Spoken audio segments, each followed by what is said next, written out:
President John F. Kennedy. Ladies and gentlemen, the very word secrecy is repugnant in a free and open society, and we are, as a people, inherently and historically opposed to secret societies, to secret oaths, and to secret proceedings.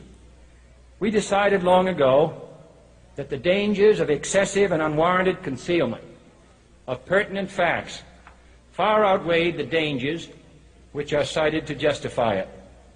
Even today, there is little value in opposing the threat of a closed society by imitating its arbitrary restrictions. Even today, there is little value in ensuring the survival of our nation if our traditions do not survive with it. And there is very grave danger that an announced need for increased security will be seized upon by those anxious to expand its meaning to the very limits of official censorship and concealment. That I do not intend to permit to the extent that it's in my control. And no official of my administration, whether his rank is high or low, civilian or military, should interpret my words here tonight as an excuse to censor the news, to stifle dissent, to cover up our mistakes, or to withhold from the press and the public the facts they deserve to know. For we are opposed around the world by a monolithic and ruthless conspiracy that relies primarily on covert means for expanding its sphere of influence, on infiltration instead of invasion, on subversion instead of elections, on intimidation instead of free choice, on guerrillas by night instead of armies by day. It is a system which has conscripted vast human and material resources into the building of a tightly knit, highly efficient machine that combines military, diplomatic, intelligence, economic, scientific, and political operations. Its preparations are concealed, not published. Its mistakes are buried, not headlined. Its dissenters are silenced, not praised. Its dissenters are silenced, not praised. Its dissenters are silenced, not praised. Its dissenters are silenced, not praised. Its dissenters are silenced, not praised. No expenditure is questioned, no rumor is printed, no secret is revealed. No president should fear public scrutiny of his program, for from that scrutiny comes understanding, and from that understanding comes support or opposition, and both are necessary. I am not asking your newspapers to support an administration, but I am asking your help in the tremendous task of informing and alerting the American people. For I have complete confidence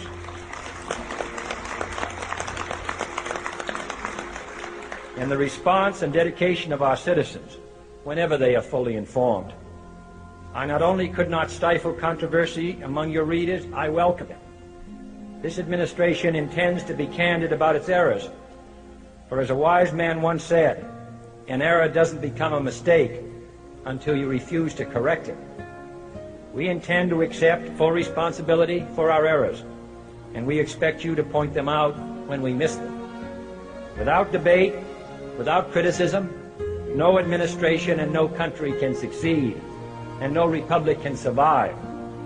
That is why the Athenian lawmaker Solon decreed it a crime for any citizen to shrink from controversy.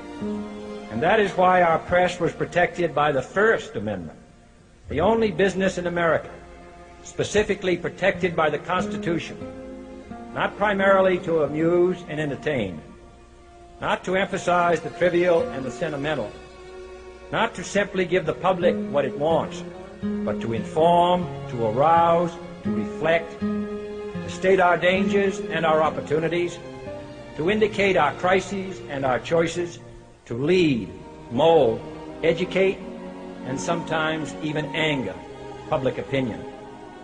This means greater coverage and analysis of international news, for it is no longer far away and foreign, but close at hand and local. It means greater attention to improved understanding of the news, as well as improved transmission. And it means, finally, that government at all levels must meet its obligation to provide you with the fullest possible information outside the narrowest limits of national security. And so it is to the printing press, to the recorder of man's deeds, the keeper of his conscience, the courier of his news, that we look for strength and assistance, confident that with your help, man will be what he was born to be, free and independent.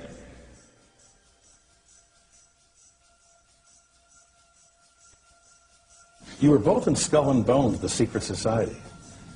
It's so secret we can't talk about it. What does that mean for America? The conspiracy theorists are going to go wild. I'm sure they are. I don't know. I haven't seen the web. Number 322. You both were members of Skull and Bones, a secret society at Yale. What does that tell us? Not much, because it's a secret. Is there a secret handshake? Is there a secret code? I wish there were something secret I could manifest. 322, a secret number? There are all kinds of secrets, Tim, but one thing is not a secret. I disagree with this president's direction that he's taking the country. We can do a better job, and I intend to do it. And we'll be watching. Be safe on the campaign trail. John Kerry, thanks for joining us. And we'll be right back. It's good to be back at the Council on Foreign Relations. As Pete mentioned, I've been a member for a long time and was actually a director for some period of time. I never mentioned that when I was campaigning for re-election back home in Wyoming.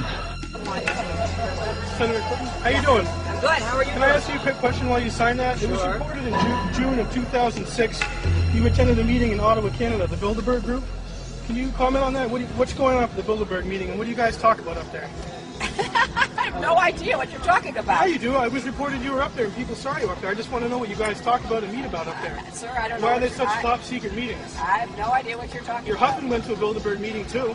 I'm just wondering. I'm not being rude or anything. No, I just want to know what happens at these meetings. Well, since I wasn't there, I have no idea.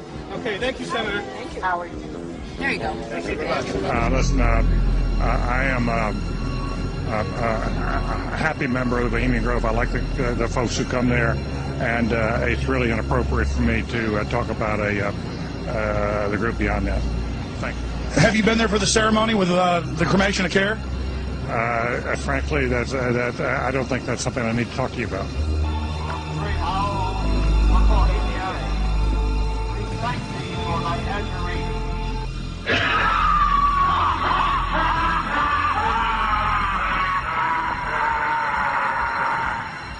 Have you been there for the ceremony with the cremation of care? Frankly, I don't think that's something I need to talk to you about. Really? That's right. Well, I'm Alex Jones, and I snuck in there in 2000. I'm the guy that blew it wide open and got the video. It's been on national TV. Well, I disrespect you for that. You do? I do. But there's a lot of big public officials going in there. Don't we deserve to know? I don't know anything about you, and I don't know anything about your film. But if you go in there with an understanding, you violated that understanding by releasing that film, and I don't respect you for that. Really? But we have public officials. I'm sorry, you took an understanding when you went in there that you would not do that film. And did you have an understanding when you went in there? No. Did you crash it? Yes. Yeah, and it has no trespassing signs there too, doesn't it? No, they put them up after. Oh, I'm sorry. I'm sorry, sir. I've been there before. I know what the circumstances are, and I'm sorry you violated the understandings. That was not a gentlemanly thing to do. But what about the ritual? Is the ritual gentlemanly?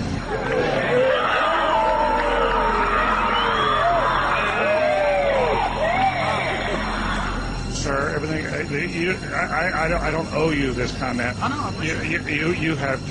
This is what's called ambush journalism, and I disrespect you for that as well. So thank you and goodbye. The ritual? That's none of your damn business.